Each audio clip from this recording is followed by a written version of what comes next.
Hallo miteinander, I'm Gesh86 and this is the Disappearing of Gensokyo. Last time we got all sweaty and smelly in a searing hot desert. Nobody was dressed properly for the heat, and the same will be true for today's stage 6. Reisen was indeed promised a break at some point. Too bad for her, it was all a lie. That's what she gets for snatching away the title of sidekick from Mistia. We immediately fight a new enemy type, the FFF Clansman, followed by something that may be unknown, but isn't in our case, a Black Fairy. This was the enigma that guarded the randomized magic piece of Stage 5. Black Fairies pose a massive threat and will appear more frequently from now on. In fact, if you look at our current objective, destroying 3 more of their kind is what we must do. There are now 3 big red arrows on our radar, corresponding to the fairies' positions. We are going to chase them down, with our route going counterclockwise through this semi-open map. The alcove we are looking at right now does not house any of our targets, but is nonetheless important. See, the reason why we did not spend extra points on a partner today is because I knew there would be a free Yukuri of Marissa right over here. Thanks to a randomly dropped Cherno, we are now equipped with my dream team. For the future of the Let's Play, you will see them a lot. Since I'm not just playing for myself, I will try to give you variety in weaponry whenever I can. Whenever it won't get us mercilessly killed, is what I mean. Here's one of the fairies. She died very fast, so it might be hard to understand why I'm so very afraid of them. Sure, they're squishy, but so lethal. Among standard enemies, their damage potential is unmatched. Everything they do takes off frightening amounts of shield energy.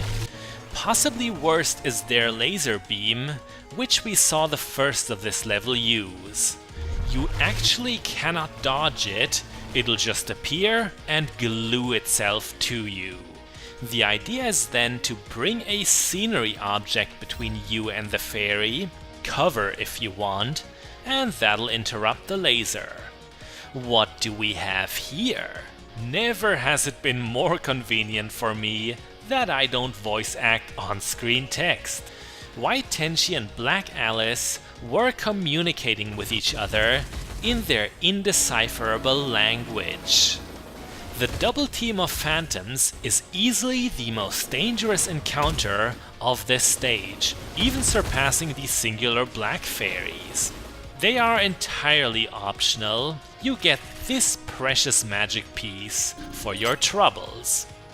But yeah, Phantom Touhous are strong enough on their own. You've got to be at your peak for this duo. More clansmen over here. They are actually just sinsacks under the garb. The only difference to their lecherous brethren is that they have an occasional ranged attack in the form of a small fireball. That's about it. They are still a fairly forgettable opponent that can be taken on in hordes. The second magic piece we just procured was the most milquetoast one of the level, guarded only by a bunch of regular fairies. The last one is going to be more nuanced. See, I was expecting it to sit right here, obscured by this large plateau. Apparently, there are other conditions that must be fulfilled to make the piece spawn there. We'll get back to that matter in a minute or two. We've been using Marissa extensively so far, but we haven't yet talked about what her secondary shot is. That one's a bit more complex. On its own, the right mouse button will not do anything for our witch. What you must do is press and hold both mouse buttons at the same time to get the secondary attack, a fattened laser beam. Once this toxic barrier is gone, we'll see it at the next group. There. This is how Marissa really excels, but there is a disadvantage to the full power beam. Apart from using the admittedly plentiful ammunition, it also drains your stamina as long as you keep it up. If you overdo it, Marissa may be too tired to dash afterwards. While that is a danger, Marissa is also one of the most agile characters. Her fast movement speed is sort of an evasive skill in itself. She's not too reliant on the dash that's executed by pressing the spacebar. Now the magic piece is available. This one also stumped me for a long time. Once again, I had to look it up. I'm not sure what exactly has to be done to make the piece appear. It could be that you just need to take out the northwesternmost Black Fairy. It could also be that all of them need to have been defeated. Either way, we have it now, and our goal has advanced to simply finding the exit. It's all the way in the southwest of the map. Before we go there, however, we should hunt a few more enemies for point icons. The corridors on the west side of the map are still untouched. It's not mandatory to pass through them. While we're there, we should give the spotlight to the floating spirit enemies. We've been encountering them since stage 5, and they never seemed like much to speak of. Just another foe with a bog standard ranged attack. Yet there is something to watch out for about them. They detonate when killed. Said explosion is inappropriately subtle. For quite a while, I would frequently defeat them in close combat and not really understand what was hurting me. The damage is respectable, so always fight the spirits at a distance. Don't become Tenshi and draw your sword or something. The grass is always greener on the other side. Never could that be taken more literally. The desert itself being an intruder to Gensokyo makes it sensible that it would just end at some point. Like it was carved out and dropped on the world. We'll see what's beyond it in stage 7. Back at our tidy base, Iku is really going full throttle into mothering. She's drilling Tenshi into making her own plans of action and being confident in them. The railroading is quite heavy here.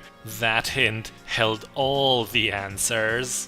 We must of course go to the human village. It's kind of cute how Tenshi is given almost a pop quiz here. If in reality someone is too obviously testing you in a task, you may get artificially nervous about it. I think that's what's happening to our protagonist right now. Iku has finished her nefarious mind games, but she's not done picking on us. To her, Tenshi is about 9 years old.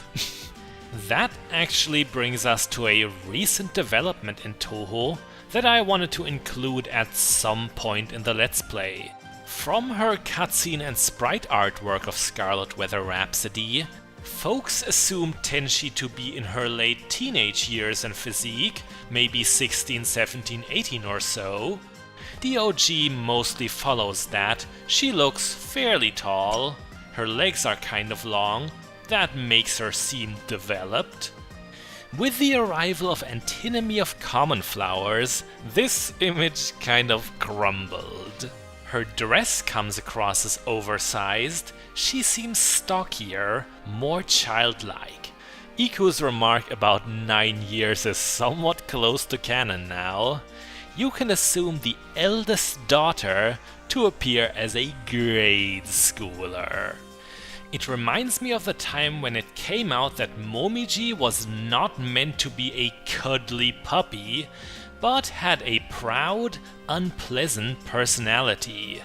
Way to ruin everything for the Tenshi superfans too, Zun.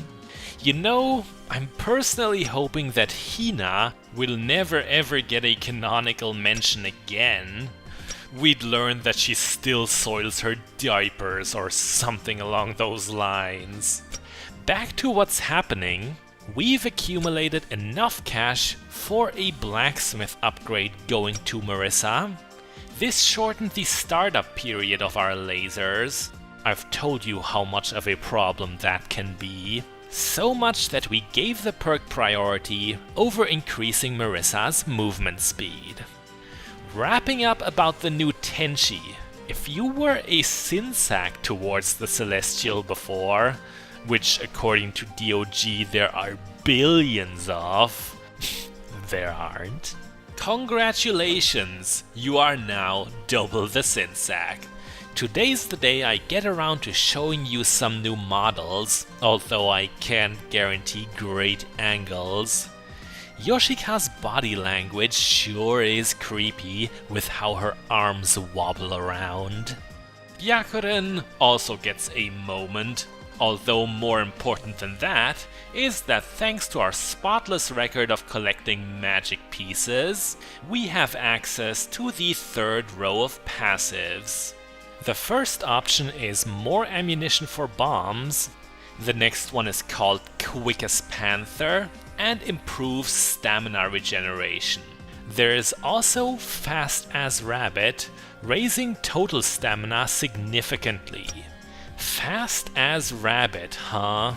The only thing Raisin in this game is fast at is whining and complaining. Marissa here hasn't been a guest of heaven for too long, but is already making a bad impression. We all know her thieving ways. With that, I'm Gash86, this was the Disappearing of Gensokyo, and next time, 2 bird brains for twice the stupidity. Bis bald!